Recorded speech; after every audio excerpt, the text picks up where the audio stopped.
Me acompaña en los estudios el abogado Justino González. Vamos a estar abordando diferentes temas de lo que ha ocurrido en el día de hoy en esta audiencia de fondo del caso New Business, que ya ha entrado en su fase de alegatos. Pero vamos a entrar a analizar las palabras del abogado Luis Eduardo Camacho González.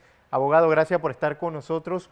Unas palabras ya prácticamente de angustia, de molestia, y no solamente es de parte del abogado Luis Eduardo Camacho, sino de los otros abogados defensores que le han hecho la misma solicitud a la juez Valoisa Marquine sobre la comparecencia de los testigos protegidos, que tengo entendido son dos, pero en esta ocasión también se está pidiendo revelar quiénes son esos testigos. Buenas tardes, fíjese. La reserva de la identidad de los testigos protegidos no es una materia absoluta. La juez, a mi criterio, como abogado litigante en el sistema penal acusatorio y también en el inquisitivo perverso, permite a la juez revelar la identidad de esos testigos protegidos, porque en esta etapa del juicio ha sido motivado y sustentado por la defensa. O sea, el derecho a ocultar la identidad no es absoluto. Es más, la tendencia internacional de la justicia, al menos, por ejemplo, en Europa, precisamente es buscar un equilibrio y un balance entre los derechos e intereses del derecho, los intereses del testigo protegido y el derecho a la defensa de los acusados. ¿Por qué? Porque el testigo protegido, de alguna u otra forma, aniquila, infringe una garantía fundamental que es el contradictorio. Además, porque la identidad permite, estimado periodista, conocer cuál es la motivación real que tiene el testigo protegido de declarar en un proceso, porque no puede ser llevado con aseveraciones y afirmaciones falsas, porque convertiríamos al testigo protegido en un instrumento de venganza. Y en el otro lado, valorar la capacidad y la eficacia del testigo, si tiene alguna patología de índole psicológica o psiquiatra. No es posible conocer si este testigo tiene una patología psiquiátrica si usted no conoce la identidad del testigo. Entonces, ese criterio que mantuvo la jueza de este tribunal no va acorde con la tendencia garantista adversarial. Y fíjese que en Europa, y le hablo de Europa porque es ahí donde, por ejemplo, se dan situaciones con el crimen organizado. Se ubican dos etapas en el uso del testigo protegido. La primera etapa en la instrucción sumarial, en la que hace el Ministerio Público, el Ministerio Fiscal, la Procuraduría, en la que es importante tener en reserva la identidad del testigo protegido.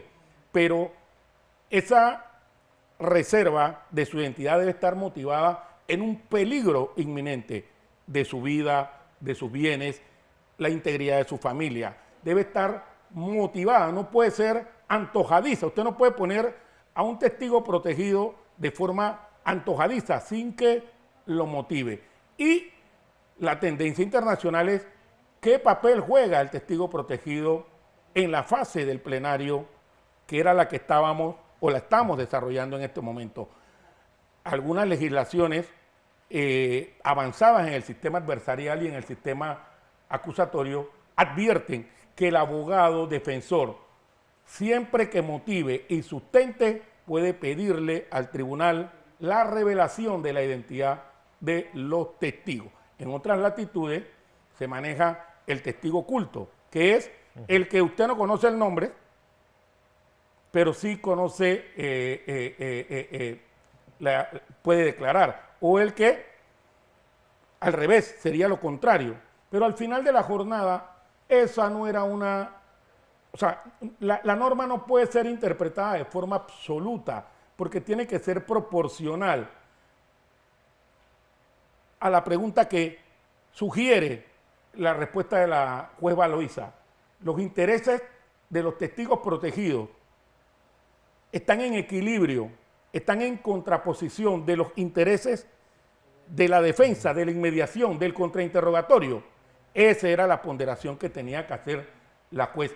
Y por lo que he observado de la audiencia, sí había motivación, sí había fundamentación para revelar la identidad de los testigos protegidos. Y sentarlo allí, ya sean, dicen algunos abogados, en capucha, de espalda, distorsionándole la voz. ¿Esto cabe aquí, abogado Justino? Bueno, esas son alternativas que podrían proponerse dentro de la audiencia plenaria.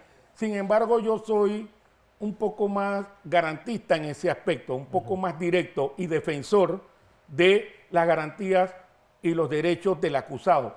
Si esos dos testigos protegidos han estado asegurando, haciendo afirmaciones contundentes contra los acusados, deben ser sometidos al contradictorio. Y las circunstancias o los elementos para ser un testigo protegido debe ser un inminente peligro. Y en este momento, ni la Fiscalía ni la juez ha podido, diría yo, desmantelar el principio que opera con el respecto al contrainterrogatorio, con respecto a la igualdad de armas, por debajo de un peligro inminente. No lo he visto, no sé cuál es el peligro inminente de los testigos protegidos. Y otra cosa importante, periodista, tienen las afirmaciones y las declaraciones de los testigos protegidos la connotación de plena prueba de cargo si no se presentaron a la audiencia plenaria a hacer el ejercicio del contradictorio. Como abogado, me parece que no tienen la contundencia de una prueba de cargo contra los acusados en esta audiencia.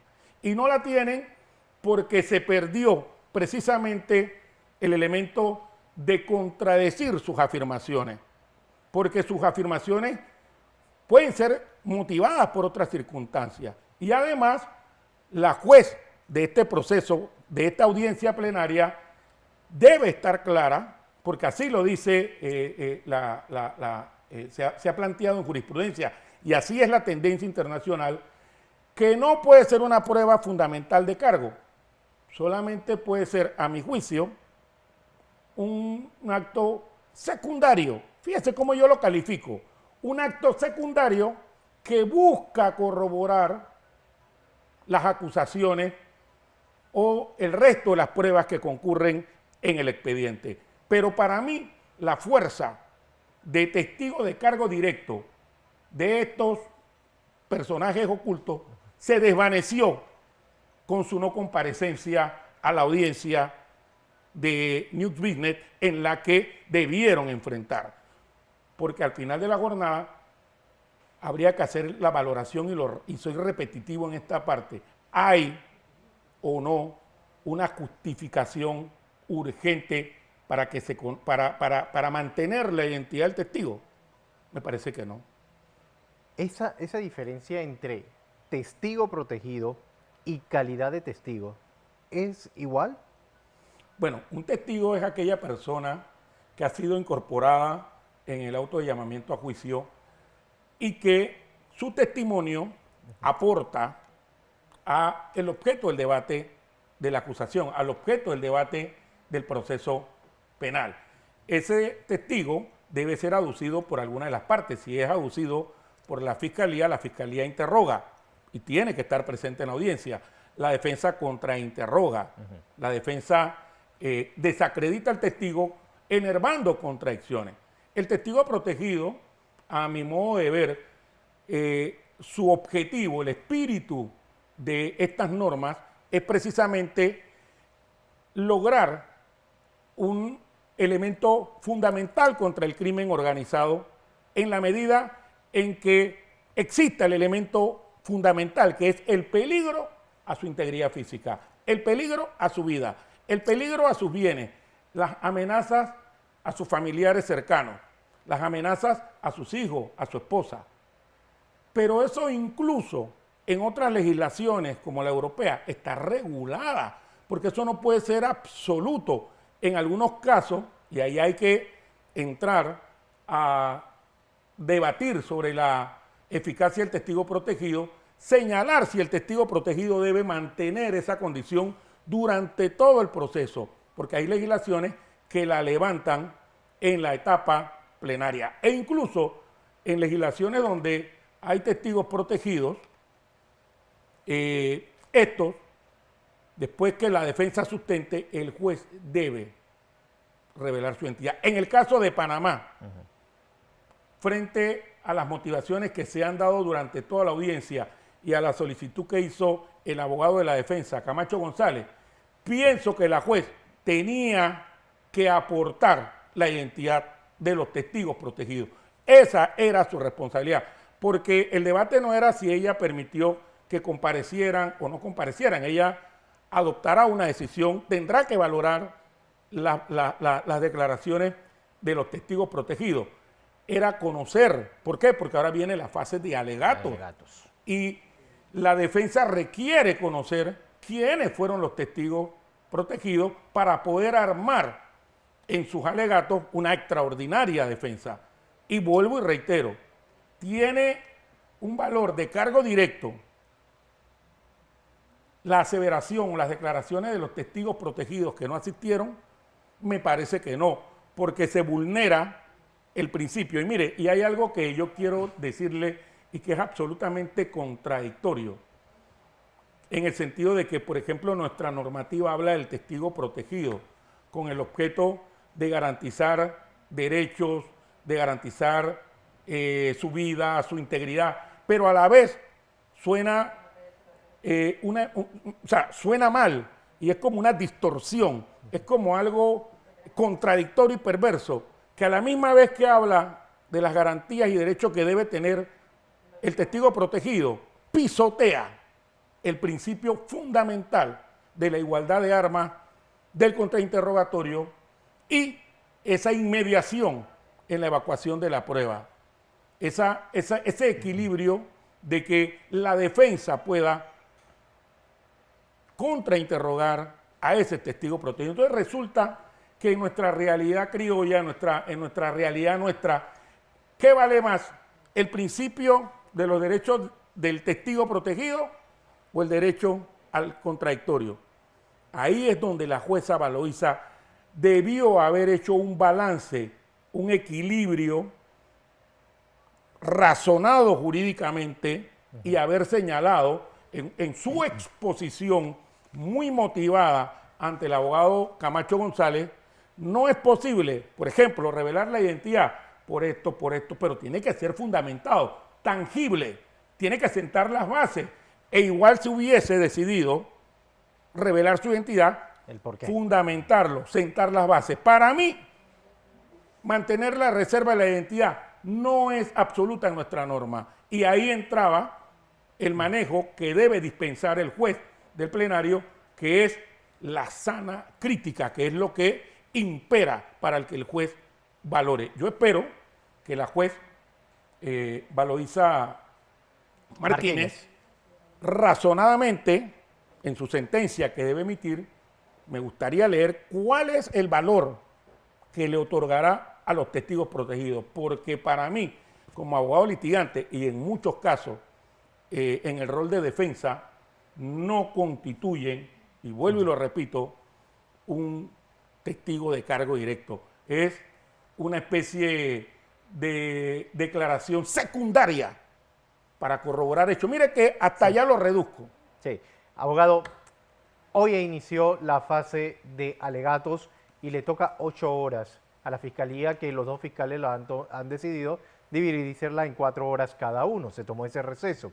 Sin embargo, yo estoy dándole seguimiento del primer día a esta audiencia y el fiscal de nombre Uris Vargas ha leído un PowerPoint y de esto se ha pronunciado a través de su cuenta de Twitter el abogado Sidney Citón, que señala lo siguiente. Si me lo ponen en pantalla para compartirlo, con los amigos televidentes. Dice, cuando un fiscal del Ministerio Público hace un alegato leyendo, es porque no tiene la capacidad, profesionalismo, autoestima, ni respeto por quienes lo ven en TV como incapaz.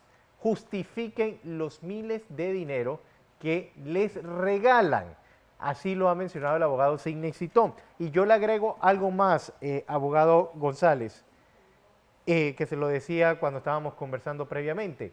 Me llamó la atención que el abogado, el fiscal, que Uris, dice, a mí no me gustan las matemáticas, me voy a saltar los números, pero el tema que estamos tocando es de dinero y con números. Bueno, yo voy a ser un poco más fotográfico con usted, como cuando usted es abogado y va a una maestría y le toca dar una charla. Y la charla es sobre la fase intermedia en el proceso penal acusatorio y usted se para como abogado a leer el PowerPoint. El profesor o el abogado, que también es profesor, le va a decir qué clase de abogado es usted, que tiene que leer el PowerPoint. Y yo no estoy en una actitud personal contra los fiscales. No, periodista. Es que yo siento que el alegato debe ser coherente, proporcional, razonado y en oralidad. Lo que pasa es que esas son las inconsistencias del proceso inquisitivo. Usted eso no lo puede hacer en el sistema penal acusatorio, que también tiene sus deficiencias. Pero ¿qué ocurre cuando un fiscal habla o lee? Bueno, esa será su estrategia, pero yo no creo que la juez pueda convencer a la juez de su teoría del caso, porque aquí en esta fase, periodista, lo que está ocurriendo es que la fiscalía, en base a las pruebas que introdujo, está exponiendo, desarrollando su teoría del caso con el objeto de confrontarla y sustentarla con las pruebas que evacuó y con las contradicciones que enervó en sus contrainterrogatorios. Entonces, bueno, eso es una crítica que hace el colega Citón.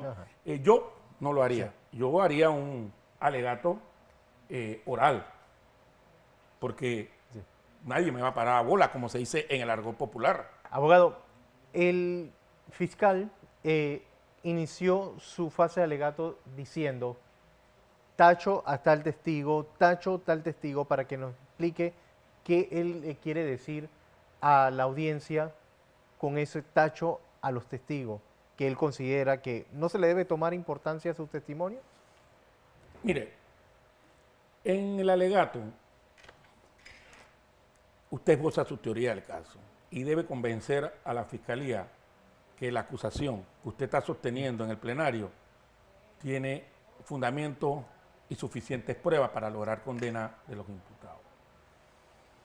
Cuando habla de tachar testigos en el alegato, es que le está restando credibilidad a lo que han dicho. Pero para mí es irrelevante, porque ya los testigos fueron evacuados. Ya los testigos dijeron lo que tenían que decir.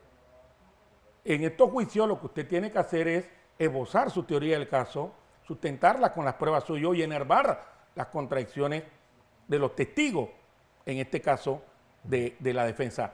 Pero eso de tachar, eso es en una etapa anterior, es cuando usted objeta los testigos en el sistema penal acusatorio, se produce en la fase de acusación, en la fase intermedia, donde hay un debate sobre las pruebas que se van a introducir, quedan algunas por fuera, quedan algunas adentro, pero en el alegato hay que aprovecharlo. Mire, son 8 horas. ¿Qué le dieron a ellos? 8 horas que deben ser aprovechadas, entre comillas, por el Ministerio Público. Y a la defensa también tiene que aprovechar sus alegatos. Es ahí donde la juez va a entender la teoría del caso de cada acusado, de cada imputado, y ahí es donde debe escuchar al abogado que esboza su teoría del caso confrontándolo con los elementos materiales probatorios que ella en la inmediación de la audiencia ha observado y de la que ha sido testigo. Bueno, y es que el pueblo está siguiendo también esta audiencia y han catalogado que este es un juicio político, no solamente abogado por el lugar donde nace, sino es que se ha politizado también. Para mí el contexto histórico y el contexto procesal es de carácter político. E incluso observé, por ejemplo, al fiscal, uno de los fiscales, en el que en su teoría del caso señalaba que como uno de los acusados, en este caso Ricardo Martinelli, era el presidente de la República, para él políticamente era importante obtener medios de comunicación para hacerse con opinión pública. Ahí usted ve que también para el Ministerio Público es imposible darle la espalda al esquema de tipo político. Y hay algo que a mí me llama sobre todo la atención y a veces me decepciona bastante, y es que todos sabemos, y yo no porque sea político, porque yo no pertenezco a ningún partido político, sino como abogado litigante, fue obvio la instalación de una procuraduría paralela. Y cuando hablo de una procuraduría paralela, hablo de una estructura policial de personas de la inteligencia, de la fuerza pública, que avalados por el Ministerio Público excedieron sus facultades institucionales y actuaron como fiscales, en muchos casos de alto perfil. Eso fue realmente un golpe a la objetividad de la justicia panameña, de la fase de investigación, del papel que debe jugar el Ministerio Público. ¿Pero por qué? Porque el Procurador General de la Nación lo nombra el presidente de la República. El Procurador General de la Nación muchas veces, aunque se quiera decir que es independiente, recibe instrucciones del órgano ejecutivo. Y esa etapa en la que el Ministerio Público estuvo supeditado a los intereses políticos partidistas del régimen de turno fue lamentable, reprochable y triste para los abogados de tipo litigantes, porque en los casos de alto perfil fue obvio, y también en los casos en los que litigábamos y hacíamos ese ejercicio también se veía la mano política cuando usted acusaba a un comisionado o a un subcomisionado. Entonces, yo no entiendo cómo el nuevo Procurador General de la Nación no pudo hacer un balance y un análisis de todos esos procesos que no fueron instruidos debidamente, sino que fueron instruidos por policías, por comisionados, subcomisionados, por personas que tenían un objetivo de tipo político. Hay testigos que hablan. Entonces, cuando usted ve, mire, usted en una audiencia plenaria, usted puede retirar la acusación. O sea, si el fiscal tiene dignidad, yo he visto y he estado en audiencia donde el fiscal dice, ¿sabe qué? Voy a retirar la acusación, porque no tengo elementos de convicción, no tengo pruebas. Pero usted ve que el Ministerio Público actúa de forma mecánica y sigue llevando la audiencia aunque no tenga elementos de convicción, fuera de que es una realidad que el Procurador General de la Nación, con todo respeto, está nombrado de forma interina. Esa designación interina pone en entredicho su independencia, pone en entredicho su autonomía, pone en entredicho el rol objetivo que debe jugar el Ministerio Público. Pero mantiene su dignidad, como en el caso del fiscal David Mendoza, que dijo esta mañana que recibía muchas presiones de sus superiores. Y cuando le preguntan quiénes son sus superiores, él dijo el secretario general de la Procuraduría y la procuradora en ese entonces, Kenia Porcel y Rolando Rodríguez. Es que esos son ejemplos claros de cómo un fiscal superior, un fiscal de circuito, no es verdaderamente independiente en la investigación que adelanta.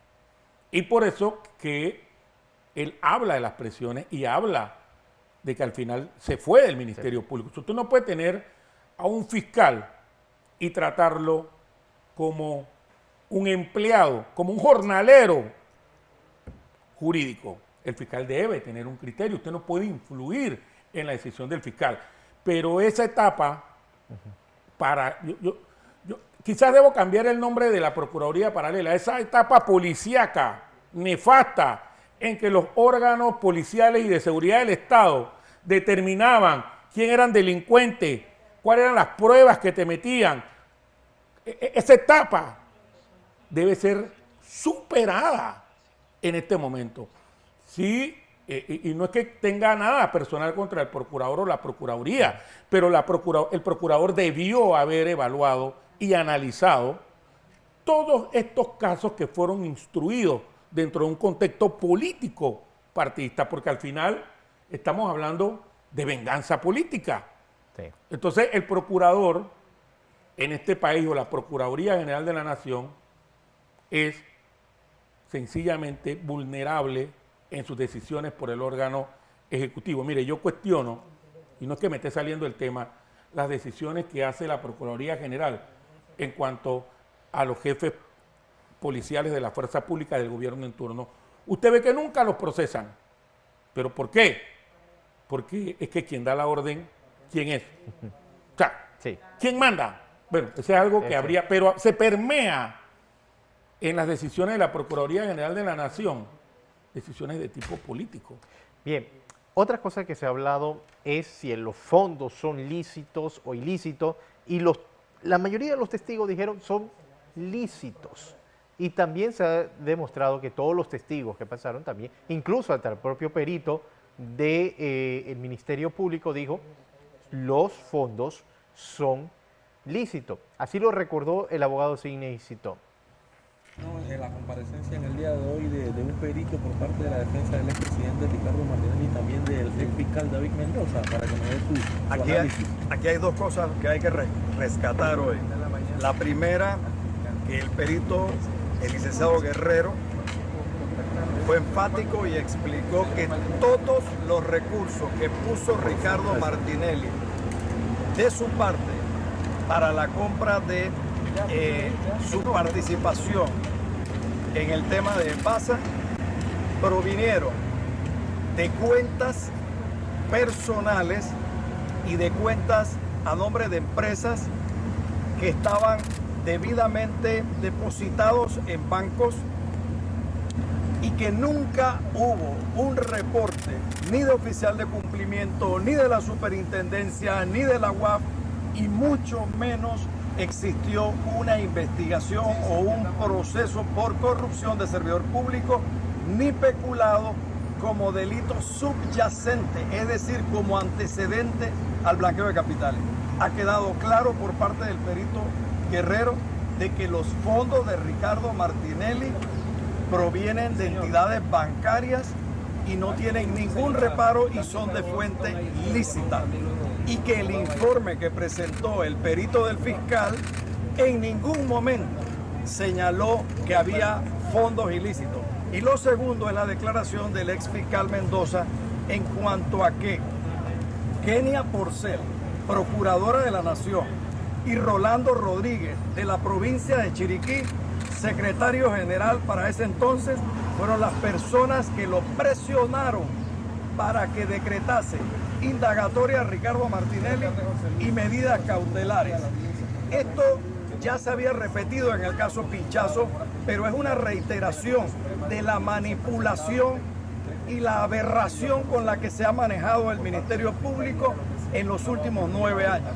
Ha sido precisamente la constante de las presiones a los fiscales para que ejecuten órdenes de arresto contra personas a las cuales desean perseguir por razones personales, por razones políticas o de otra naturaleza. Lo importante de hoy, los fondos de Ricardo Martinelli son todos transparentes y no hay un solo reporte de ninguna institución de que esos fondos tenían algún nivel de reparo o de sospecha de nada, absolutamente. Por el contrario, venían de cuentas corrientes, de cuentas de ahorro, etc. Con eso, la defensa de Ricardo Martinelli ha avanzado muchísimo. Bien, ahí están los dineros y los fondos son lícitos y lo vuelven a reiterar. Parece algo que estamos repitiendo y repitiendo, pero es lo que han dicho todos los testigos prácticamente, incluso hasta lo de los testigos de la Fiscalía. Fíjese, yo no quiero sonar visceral en relación con el Ministerio Público. Lo que hablo es procesal y en base a mi experiencia. Una mala costumbre y una práctica de los fiscales es, en este sistema inquisitivo y en este sistema adversarial acusatorio, es que simulan jugar póker. Cuando usted juega póker, los que saben jugar póker, usted presume de cartas y manos que usted no tiene. Y usted le hace ver al que está alrededor suyo que usted es el ganador, que usted tiene las cartas extraordinarias. Es el mismo caso en los procesos penales. El Ministerio Público presume de tener suficientes evidencias y suficientes pruebas para demostrar el delito de blanqueo de capitales. ¿Y qué ocurre? En el desarrollo, en el desahogo probatorio, esa teoría del caso y esa acusación se desvanece, se debilita. ¿Por qué? Porque no es solamente llevar a un perito que diga que hubo blanqueo de capitales. No, se trata de llevar a un perito que en todo su conjunto, con el resto de las pruebas, advierta cuál es la diferencia de una legítima operación empresarial, comercial, societaria, a una operación de tipo sospechosa. Entonces, en esa valoración, generalmente, y tampoco quiero ser visceral con los policías son perversos, porque los policías están encajonados con el chip de que toda operación legítima, comercial, le buscan el ángulo sospechoso. Por Dios, creo que era comisionado o subcomisionado el perito que desahogó como... Sí. Señor Ábrego. El señor Ábrego, al final, nunca entendí cómo puede sostener el delito de blanqueo de capitales si su peritaje al final del desahogo, del contrainterrogatorio y el interrogatorio quedó diluido, quedó débil. A mí me genera duda. O sea, yo no sé en este momento de dónde sacar el argumento de acciones ilícitas. Ni siquiera, yo creo que alguien le preguntó a los 20 y pico de años de ser, 26, 25, 24 de años. ser perito, si él consideraba que en el blanqueo de capitales, de alguna u otra forma, había que analizar todo el contexto, incluso el tema del delito precedente. O sea, el blanqueo de capitales es el ocultamiento, el lavado, los subterfugios que hacen las organizaciones criminales para legitimar el dinero producto del ilícito. ¿Dónde está el ilícito? Incluso dijo que algunas operaciones los dineros eran legítimos, ¿no? O sea, al final también vi al perito hoy y sustentó que el dinero era legítimo. Esas son las pruebas que debe valorar la juez natural de hoy, debe valorar, debe desprenderse, debe descontaminarse, porque acuérdense que ayer hablamos de la contaminación de esa de contaminación porque ella ve toda la fase del proceso y debe fallar con valentía y no bajo la presión política, bajo la presión mediática, bajo la presión coyuntural en este momento. Debe ser contundente y debe... Mire, yo admiro a un juez porque se mueva de posición. Puede ser que 30 días falle, puede ser que 40, puede ser 50, 60. La justicia debe incluso acelerar el pronunciamiento de la juez que ha tenido el expediente durante mucho tiempo. Abogado Justino González, gracias por acompañarnos Gracias esta noche una vez más haciendo el análisis sobre New Business.